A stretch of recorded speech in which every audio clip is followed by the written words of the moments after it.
বিশ্বব্যাপী কিডনি রোগের হার ব্যাপক। 85 কোটিরও বেশি লোক কিডনি রোগে আক্রান্ত। বাংলাদেশে এই রোগের প্রাদুর্ভাব যথেষ্ট উদ্বেগজনক। বিশ্ব কিডনি দিবস 2025 উদযাপন উপলক্ষে ক্যাম্পস আয়োজিত কর্মসূচির অংশ হিসেবে গত 11 মার্চ জাতীয় প্রেস ক্লাবের মানিক মিয়া হলে অনুষ্ঠিত হয়েছে গোলটেবিল বৈঠক। কিডনি স্বাস্থ্য ও সুরক্ষায় প্রতিবন্ধকতা ও উত্তরণ প্রেক্ষাপট বাংলাদেশ শীর্ষক গোলটেবিল বৈঠকে কিনোট স্পিকার হিসেবে উপস্থিত ছিলেন ক্যাম্পস এর প্রতিষ্ঠাতা ও সভাপতি অধ্যাপক ডাক্তার এম এ সামাদ। গোলটেবিল বৈঠকে মূল প্রবন্ধ উপস্থাপন করেন তিনি। দারিদ্র্য, অসচেতনতা, চিকিৎসা সেবার অপ্রতুলতা এবং অস্বাস্থ্যকর জীবনযাপন কিডনি রোগকে আরো বাড়িয়ে তুলেছে। ডাক্তার এম এ সামাদ বলেন, বাংলাদেশে কিডনি রোগীর সংখ্যা 3,80,00,000। কিডনি ফেলিওর এর চিকিৎসা ব্যয় এত বেশি যে শতকরা 10 জনও তা বহন করতে পারেন না। পক্ষান্তরে একটু সচেতন হলে প্রাথমিক অবস্থায় এই রোগ শনাক্ত করে চিকিৎসা করা গেলে ও সুস্থ জীবন ধারণ চর্চার মাধ্যমে 50 থেকে 70 ক্ষেত্রেই এই ভয়াবহ রোগ প্রতিরোধ করা যায়। এই সুস্থ জীবনধারা হলো সচল থাকা বা নিয়মিত ব্যায়াম, সুষম পরিমিত খাবার, পর্যাপ্ত পানি পান, ধূমপান, মাদক সেবন পরিহার, ডায়াবেটিস ও উচ্চ রক্তচাপ নিয়ন্ত্রণ ও বছরে 2 বার কিডনি পরীক্ষা। আমি সবসময় বলি 3টা শব্দ দিয়েই আমি এটা ব্যাখ্যা করতে চাই যে একটি শব্দ হলো কমন, অর্থাৎ এর প্রাদুর্ভাব ব্যাপক। দ্বিতীয় শব্দটি হলো হার্মফুল, মারাত্মক বা ভয়াবহ, অর্থাৎ কিডনি রোগ ভয়াবহ। কিন্তু পাশাপাশি আমাদের একটু আশার আলো আছে, সে শব্দটি হলো এটা প্রতিরোধযোগ্য। এখন এটা ব্যাপক বলতে আমরা কি বুঝি? আমরা যদি সারা বিশ্বের দিকে তাকাই তাহলে দেখব যে শুধু ক্রনিক কিডনি ডিজিজ, যেটা দীর্ঘস্থায়ী কিডনি রোগ, সেই রোগীর সংখ্যা 2019 সালে যে সার্ভে করা হয়েছে বিশ্বব্যাপী, সে সার্ভে অনুযায়ী 85 কোটি, এবং এখন সে সংখ্যা হয়তো আরো বেড়ে গেছে। এটা কিন্তু শুধু একটা ক্রনিক কিডনি রোগের কথাই বলা হয়েছে। আমরা যদি বাংলাদেশের দিকে তাকাই তাহলে যে বিভিন্ন ছোট ছোট জরিপ আছে, যদিও জাতীয়ভাবে সেরকম কোনো পরিসংখ্যান নেই, তবে খণ্ড খণ্ড পরিসংখ্যান এবং বিশ্ব ব্যাংকের কিছু স্টাডি, সেখান থেকে সেই পত্র থেকে জানা যায় যে প্রায় 3,80,00,000, আগে তো আমরা 2 কোটি বলতাম এখন থেকে 20 বছর আগে, কিন্তু এই সংখ্যা এখন 3,80,00,000-এর কাছাকাছি অথবা বেশি হবে। তো এর মধ্যে প্রতি বছর 40,000 রোগীর তাদের কিডনি সম্পূর্ণ বিকল হয়ে তাদের ডায়ালাইসিসের উপর নির্ভরশীল হতে হয়। যদি ডায়ালাইসিস না করা যায় বা ট্রান্সপ্ল্যান্ট না করা হয় তাহলে তাদের মৃত্যু অবধারিত। তার উপরে আবার আকস্মিক কিডনি বিকল, যেমন ডায়রিয়া, বমি, এগুলো হয়ে আকস্মিক বিকল হয়ে আরো 20 থেকে 30,000 লোক তাদের কিডনি বিকল, সাময়িকভাবে বিকল হয়, যেখানে তাদের ডায়ালাইসিসের প্রয়োজন পড়ে। তো কাজে এই পরিসংখ্যান থেকে বোঝা যায় যে এটার প্রাদুর্ভাব কতটাই ব্যাপক। তারপরের শব্দে যদি আসি, আচ্ছা এখানে একটু শুধু বলে রাখতে চাই যে দীর্ঘস্থায়ী কিডনি রোগ, আকস্মিক কিডনি রোগ যেহেতু বললাম, তাহলে সাংবাদিক ভাইদের জন্য এটা বলছি যে দীর্ঘস্থায়ী কিডনি রোগ আমরা কাদেরকে বলি? যাদের যে কোনো কারণ, এখানে কতগুলো কারণ আছে, এই সমস্ত কারণে যদি কিডনি আক্রান্ত হয় এবং সেটা মাসের পর মাস, বছরের পর বছর ব্যাপী চলতে থাকে, তবে সেটা যদি 3 মাসের মধ্যে ভালো না হয় তাকেই বলা হয় দীর্ঘস্থায়ী কিডনি রোগ। এটা বাড়তে থাকে, প্রোগ্রেসিভ, এটা সাধারণত ব্যাক করে না যদি অ্যাডভান্স স্টেজে চলে যায়।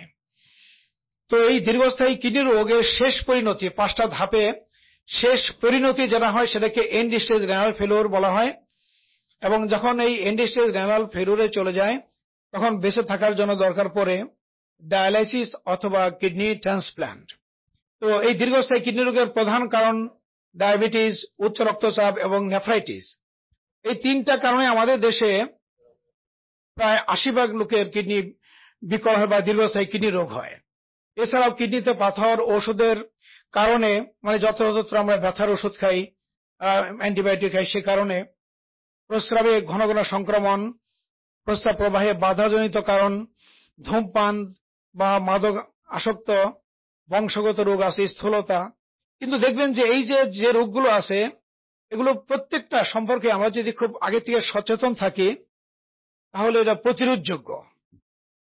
তো এরপর যেটা আরেকটা আকস্মিক কিডনি রোগ, যেটা বলছি যে আকস্মিক কিডনি রোগ যাদের হয়, একবার এই আকস্মিক কিডনি রোগ হঠাৎ করে হতে পারে এবং চিকিৎসা করলে ভালোও হয়ে যায়। তো যাদের একবার আকস্মিক কিডনি রোগ হয় তাদের পরবর্তী সময়ে দীর্ঘস্থায়ী রোগ হওয়ার সম্ভাবনা থাকে প্রায় 30 গুণ। তো সেগুলো খুব কমন কারণ, ডায়রিয়া, বমি এবং বিভিন্ন ঔষধ সংক্রান্ত কারণ, ইনফেকশন, এই সমস্ত কারণে হয়ে যায়। কাজে তারা যদি তাৎক্ষণিকভাবে চিকিৎসা নেয় তাহলে একদম এই কিডনি সম্পূর্ণ নিরাময় হয়ে যেতে পারে। সেজন্য এই ব্যাপারে সচেতন থাকতে হবে। এরপর যে শব্দটা বলছিলাম হার্মফুল, হার্মফুল কেন, এটা বলার 3টা কারণ। একটা হলো এটা নীরব ঘাতক, এটা আমাদের ভেতরে দেখা যায় আস্তে আস্তে কিডনিকে ক্ষয় করে দিচ্ছে। যে পর্যন্ত না 70 থেকে 90 ভাগ, কারো জন্য 90 ভাগ ক্ষেত্রে নষ্ট না হয়ে যায়, 90 ভাগ নষ্ট না হয়ে যায় কিডনির ক্ষমতা, ততক্ষণ পর্যন্ত তেমন কোনো লক্ষণ বা উপসর্গ দেখা দেয় না। কাজে নীরবে ক্ষয় করে যাচ্ছে। সেই জন্য এটা হার্মফুল, কারণ অজান্তে গোপনে এসে শেষ করে দিচ্ছে নিজের কিডনি। দ্বিতীয়ত হলো যাদের মধ্যে কিডনি রোগ থাকে সেটা অল্প পরিমাণে থাকলেও এই রোগ অন্য রোগের ঝুঁকি বাড়িয়ে দেয়। সেজন্য যাদের অল্প মাত্রায় কিডনি রোগ আছে তাদের হার্ট অ্যাটাকের সম্ভাবনা বা মৃত্যু হার্ট ডিজিজ হয়ে সাধারণ মানুষের চেয়ে 10 গুণ বেশি, এবং শেষ পর্যায়ে চলে গেলে প্রায় 100 গুণ বেশি তাদের হার্ট অ্যাটাকের সম্ভাবনা। তৃতীয়ত চিকিৎসা ব্যয় এত বেশি যে দেশে শতকরা 10 ভাগ লোকের সাধ্য নেই। সেজন্য এটা হলো হার্মফুল বা ভয়াবহ। আর লাস্ট যেটা প্রতিরোধযোগ্য, এটা প্রতিরোধ করতে গেলে 2টো জিনিস দরকার আমাদের। একটা হলো একদম প্রাথমিক অবস্থায় যদি এই রোগ শনাক্ত করা যায় তাহলে চিকিৎসা দিয়ে এটা নিরাময় করা যায়, অথবা যে গতিতে এটা খারাপ হচ্ছে গতিকে স্লো করে দেওয়া যায়।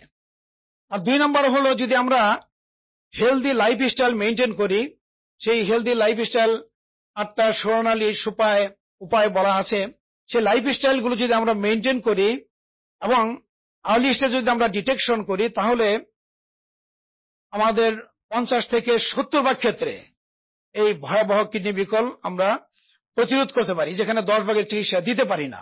উক্ত আয়োজনে আরো উপস্থিত ছিলেন বাংলাদেশ রেনাল অ্যাসোসিয়েশন এর সভাপতি অধ্যাপক ডাক্তার মোহাম্মদ নজরুল ইসলাম। কিডনি রোগীদের ডায়ালিসিস এর সুযোগ 65% ঢাকাতে কেন্দ্রীভূত। সারা দেশব্যাপী ডায়ালিসিসের সুযোগ সম্প্রসারিত করার আহ্বান জানিয়েছেন তিনি। বাংলাদেশে ধরেন 146 মতো ডায়ালিসিস সেন্টার আছে, এর মধ্যে প্রায় 65 থেকে 70 ভাগই ঢাকার মধ্যে। এতে মানে এটাই ধারণা করা যায় যে প্রান্তিক পর্যায়ে আসলে ডায়ালিসিস সেবাটা এখনো অপ্রতুল, কিন্তু এটা আসার কথা হচ্ছে যে প্রতিটা ডিস্ট্রিক্ট পর্যায়ে 10 বেডের ডায়ালিসিস সেন্টার বিগত সরকার শুরু করেছিলেন এবং এই প্রজেক্টটা এখন খুব জোরে সোরে চলতেছে। আমরা আশা রাখতেছি যে ডিস্ট্রিক্ট পর্যায়ে ডায়ালিসিস সেন্টার খুব সহসাই চালু হবে এবং রোগীরা চিকিৎসা সেবা পাবে। আরেকটা জিনিস হচ্ছে যে শুধু যে ডায়ালিসিস বলতে হিমোডায়ালিসিস তা না, পেরিটোনিয়াল ডায়ালিসিস বলে একটা ডায়ালিসিস সিস্টেম যেটা আজকে বিশ্বে খুবই প্রচলিত, কিন্তু এটা খুব এক্সপেন্সিভ, কারণ এই ফ্লুইডটা বাইরে থেকে ইম্পোর্ট করতে হয়।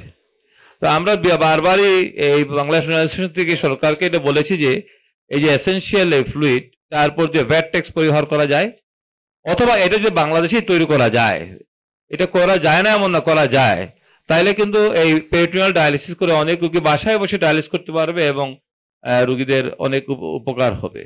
আরেকটা হচ্ছে কি রোগীর ট্রান্সপ্ল্যান্ট, এটা নিয়ে আমরা বঙ্গবন্ধু শেখ মুজিব মেডিকেল ইউনিভার্সিটিতে আমরা transplant we are the pioneer centre, তারপরে কিডনি ফাউন্ডেশন, আদার অনেক সেন্টার আছে, ন্যাশনাল কিডনি ইনস্টিটিউট। তো আমরা ট্রান্সপ্ল্যান্টের ব্যাপারে একটু ঝামেলার মধ্যে এই জন্য আছি যে ডোনার নিয়ে খুব সমস্যা।